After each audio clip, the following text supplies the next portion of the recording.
The sky lit up that night not with fireworks, not with celebration, but with firepower, with precision, with intent.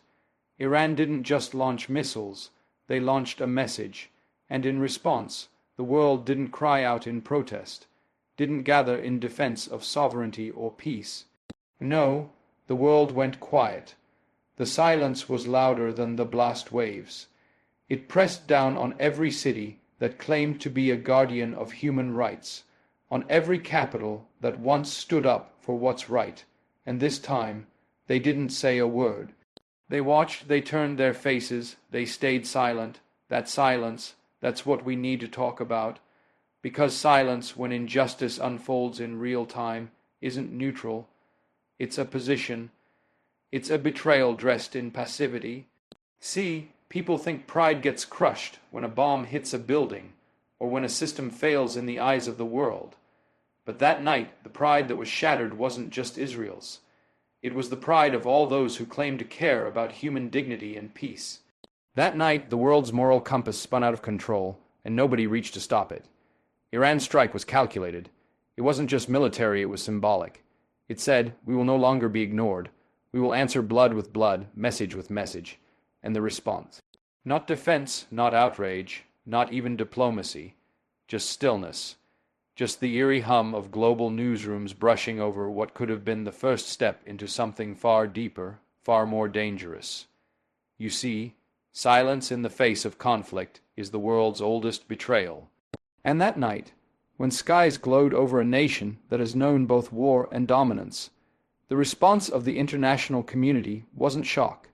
It was convenience, the kind of silence that happens when leaders don't want to risk their interests, when alliances matter more than accountability, when the truth becomes too heavy to carry, so it's left lying in the rubble. And here's the harder truth. Israel's pride didn't come from its defense systems or its intelligence network.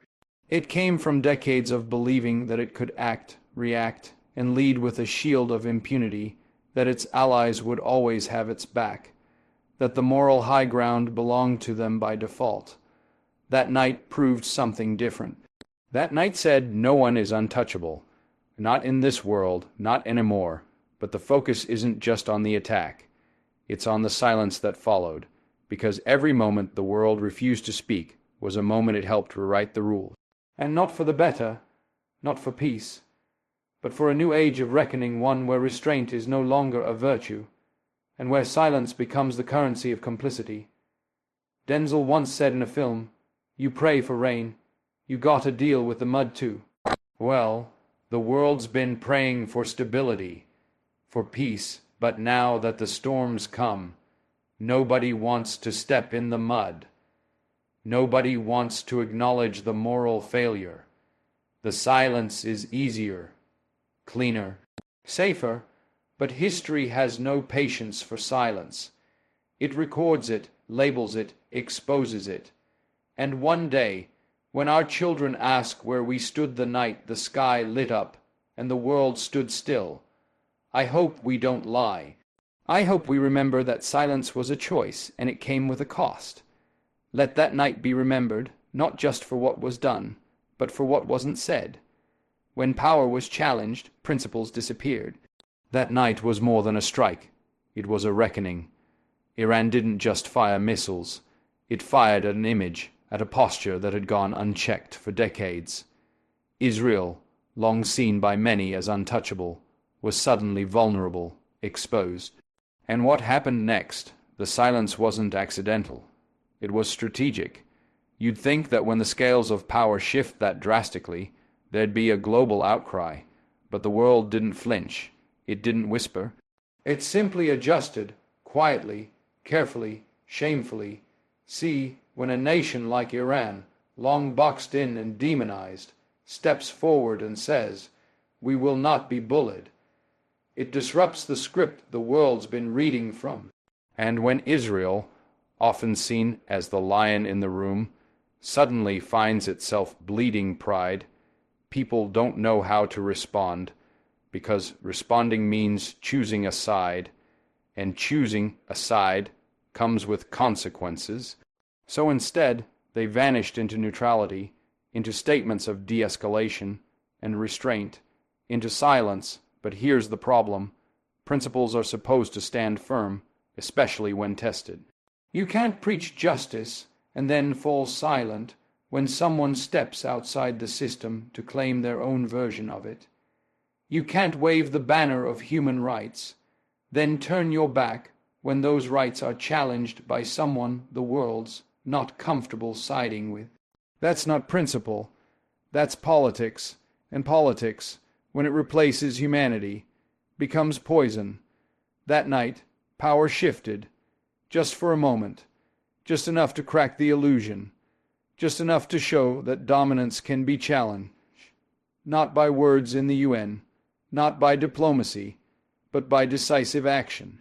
And it terrified people, not because of what Iran did, but because of what it revealed. That maybe, just maybe, the old lines drawn in the sand don't hold anymore. That maybe the balance everyone thought was permanent isn't, and in the vacuum of response, in the quiet that settled in world capitals and newsrooms, a darker message began to spread, that it's okay to stay silent when it's inconvenient to speak, that values are conditional. That principle bends to pressure, but principle isn't supposed to be convenient. It's supposed to cost something. It's supposed to demand courage, and that night there was very little of it to be found, because the truth, it had already been sacrificed, long before the first missile launched, long before the radar blips and the interceptors missed their mark. The truth had been buried under years of narrative, years of telling only one side of the story, years of pretending peace was being pursued, when in fact pride was being weaponized, years of saying defense, when the world knew it was domination.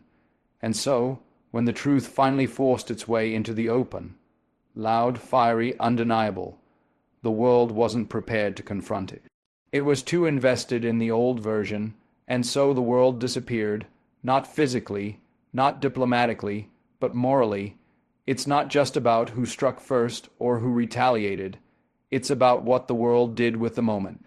It's about how the guardians of peace and justice abandoned the stage when the scene got too real. It's about how the silence didn't just echo, it defined the night. Because when power was challenged, the world had a chance to reaffirm its values.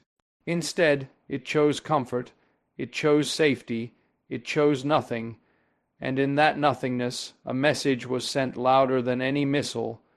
Justice is optional, and silence is a valid response to suffering. Truth was a casualty long before the first strike.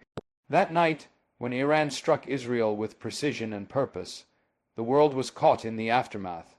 But the real war had already begun, not in the skies, but in the stories, in the way the world had been trained to see, to believe, and to accept a certain version of events.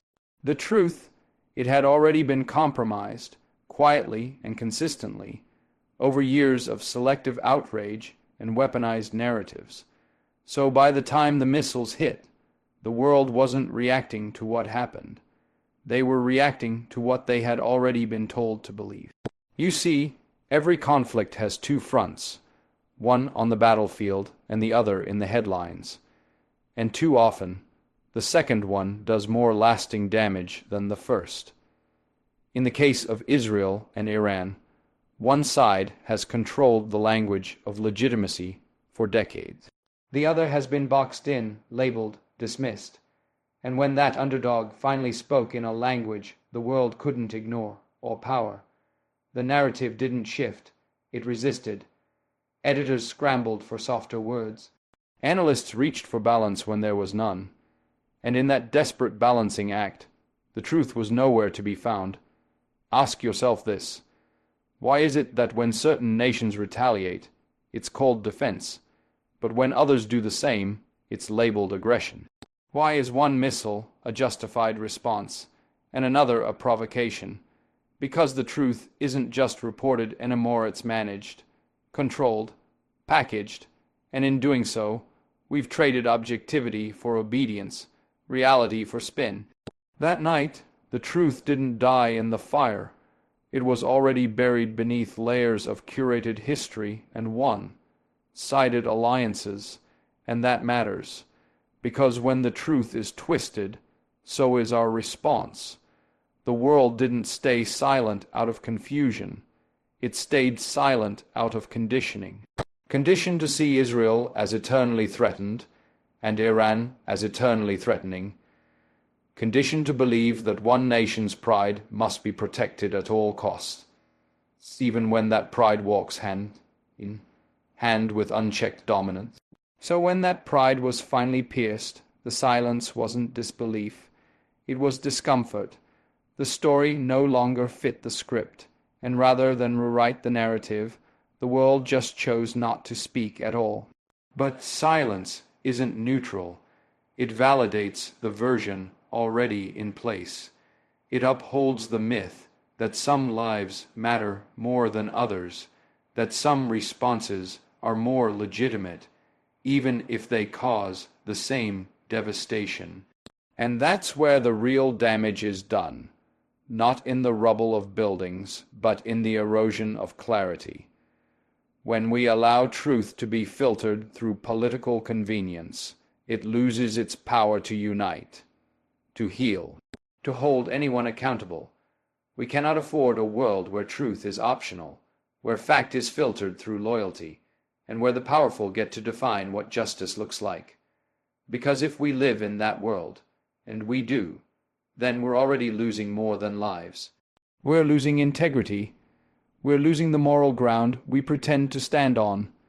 That night was a mirror, not just for Israel, not just for Iran, but for all of us. And what we saw in that reflection wasn't courage. It wasn't righteousness. It was fear disguised as diplomacy, and complicity dressed up as neutrality.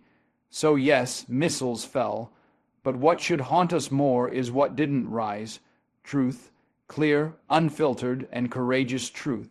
The kind that doesn't care who it offends or what alliances it challenges. The kind that demands we see things as they are, not as we're told to. Because when truth is lost, everything else that follows is built on sand. Silence is the most dangerous weapon of all, more dangerous than missiles, more enduring than airstrikes, because silence lingers. It seeps into memory, into history, into the spaces where truth is supposed to live.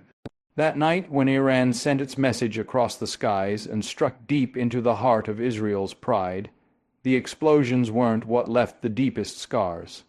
It was the global silence that followed, the refusal to name what had happened, the unwillingness to confront what it meant, the collective choice to remain quiet, not because there was nothing to say, but because saying it would mean standing for something. That silence wasn't just passive. It was complicit. It signaled to the world that morality is not a compass. It's a contract, that it can be paused when the terms aren't favorable. That even when something shakes the geopolitical foundation, when one nation challenges another's supremacy with the same kind of force it's been subjected to for years, the world can simply turn away. This isn't about who's right or wrong on a map. This is about what happens when those who are supposed to speak, the leaders, the media, the so-called guardians of global peace, go mute when the moment demands clarity. They didn't lose their voice, they buried it. And in doing so, they validated something far more dangerous than military retaliation. They validated selective justice. When the silence grows after an event like that night, it isn't just a gap in the news cycle. It's a statement, a message to the oppressed that their pain won't be heard unless it fits the narrative. A message to the aggressors that they can operate within a bubble of immunity, so long as their allies keep their mouths shut. That silence empowers both violence and pride. It tells the world that power, not principle, dictates who gets condemned, who gets defended, and who gets ignored. And here's where it becomes truly dangerous. That silence spreads. It doesn't stay in boardrooms or behind podiums. It echoes into the hearts of everyday people. It conditions us to care selectively, to weep selectively, to raise our voices only when it's safe, when it won't cost us anything. That's how injustice survives. That's how oppression becomes normalized, not just through action, but through silence. We've seen this before. History is filled with moments where silence paved the way for deeper suffering, where those who could have stopped something early chose not to speak, not to resist, not to disrupt their own comfort. And every time they tell themselves the same lie, it's not my fight. But when enough people believe that, the fight grows bigger. It swallows more lives. It tears more families apart. And by the time they realize they're in it too, it's too late. What should have followed that night was not more missiles, not more escalation, but a global reckoning. A demand for accountability, for balance, for a fair examination of decades of conflict. Instead, we got silence. And silence in the face of injustice is not peace, it's preparation, it's the quiet before a deeper storm, it's the moment when history takes a turn, and nobody notices until it's too far gone. So when we talk about that night, don't just remember the impact zones or the political fallout. Remember the silence, the weapon that made all others possible, the sound of a world too afraid, too entangled, or too indifferent to speak the truth when it mattered most, because what we don't say often becomes louder than anything we ever do. Pride without accountability becomes provocation. That's the line so many nations, so many leaders have crossed without blinking. And that night, it came back to collect. Israel, a country that's long operated with a sense of exceptionalism, found itself on the receiving end of something it didn't expect. Precision, retaliation, humiliation. But let's be clear, this wasn't just about weapons or war. This was about decades of unchecked behavior finally being called out in the one language the world couldn't ignore. And yet, even then, the reaction wasn't self-reflection. It was disbelief, as if pride should have been a shield against consequence. For years, Israel has moved through the region with a confidence that borders on arrogance, backed by alliances, wrapped in global sympathy, often spared the same level of scrutiny applied to its adversaries. And what that created was not just a state with power, but a state with impunity. Actions taken in the name of defense were rarely questioned. Airstrikes on neighboring territories, covert assassinations, systemic oppression, framed as necessity. The world didn't push back.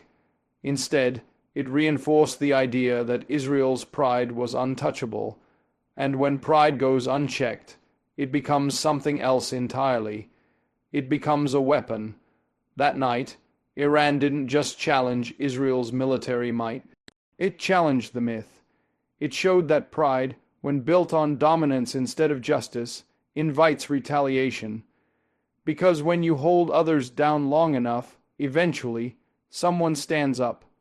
And when that happens, it's not just an attack, it's a message.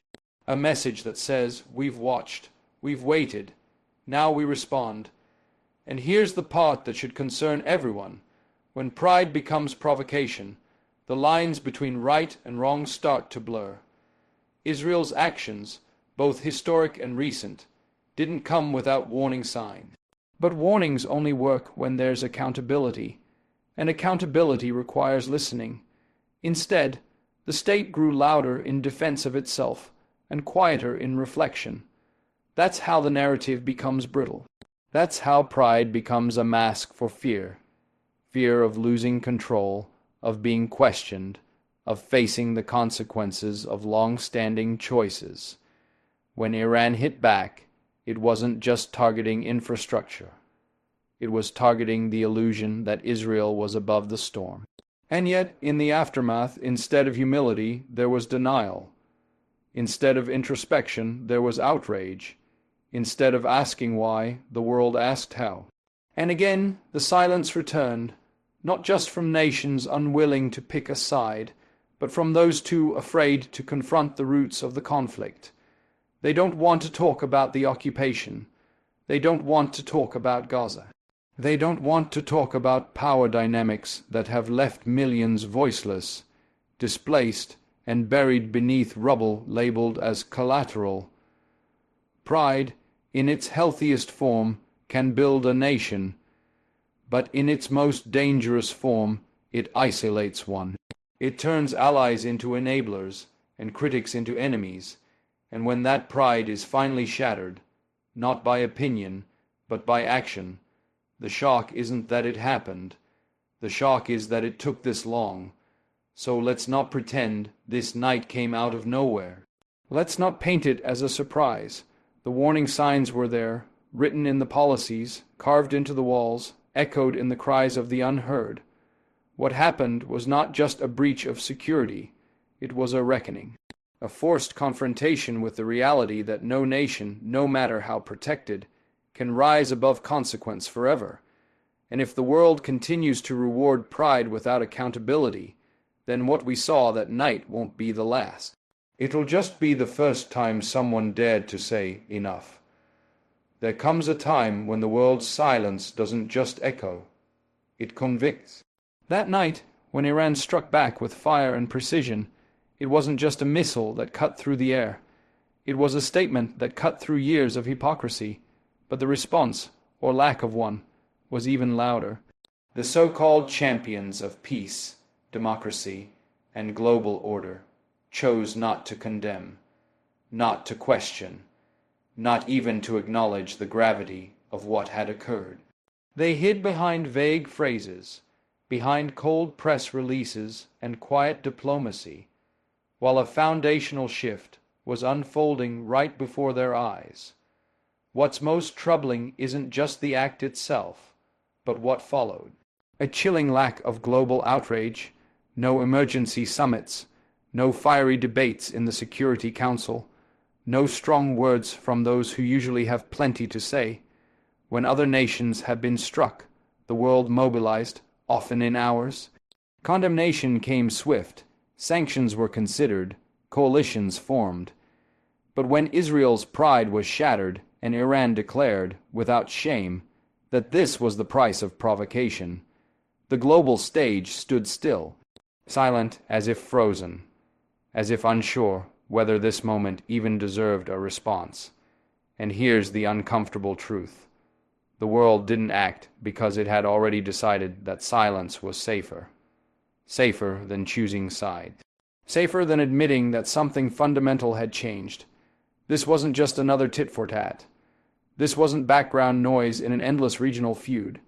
No, this was a powerful message from a nation that had long been cast as the villain, suddenly rewriting the rules. And rather than risk the discomfort of acknowledging that message, the world slipped into denial, into silence. But silence in the face of a major geopolitical strike isn't neutrality. It's an endorsement of ambiguity. It's a quiet nod to instability. It's a way of saying, let it happen, as long as it doesn't touch us. The message sent to smaller nations, to oppressed populations, to those caught in the crossfire of great powers, is this: don't count on justice. Don't count on fairness.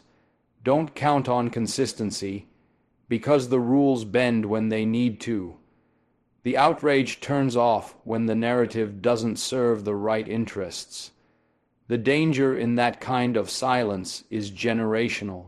It teaches young people that power, not principle, determines who gets to be heard. It teaches governments that international law is a suggestion, not a standard. And it teaches the oppressed that they are truly alone, that if justice ever comes, it won't be through the world's institutions. It'll be through fire, through defiance, through desperation. What the world missed that night was a moment to lead, not by choosing Iran or Israel, not by justifying violence, but by standing up and saying, we cannot afford to stay quiet when the rules of engagement change this drastically, when one act opens the door for many more like it.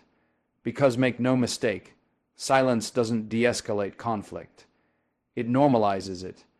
It paves the road for more aggression, more retaliation, more pride-fueled miscalculation.